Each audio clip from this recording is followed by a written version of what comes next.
Mheshimiwa Matiko. Nakushukuru Mheshimiwa Naibu Spika.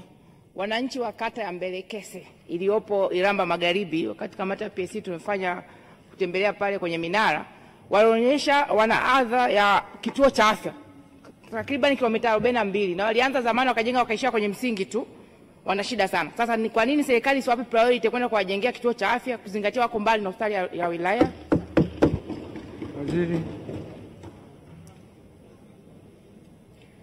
Mheshimiwa Naibu Spika, naomba nimpongeze Mheshimiwa Esther Matiku kwa swali lake hili zuri, na naomba niendelee kutaarifu kwamba serikali inatambua kuna maeneo ambayo yana uhitaji mkubwa sana wa vituo hivi muhimu vya kutolea huduma ya afya msingi, na hata katika eneo hili la Mbelekese tayari serikali inafahamu jimbo la Iramba Magharibi kwamba kuna uhitaji wa kituo hichi cha afya, na Mheshimiwa mbunge wa jimbo amekuwa akipaza sauti yake kusemea uhitaji huu mkubwa wa ujenzi wa kituo hichi cha afya. Naomba nimhakikishie Mheshimiwa mbunge kwamba serikali inaendelea na taratibu za kukifikia hichi kituo cha afya ili kiweze kukamilishwa na kiweze kutoa huduma bora za afya kwa ndugu zetu wa Iramba Magharibi.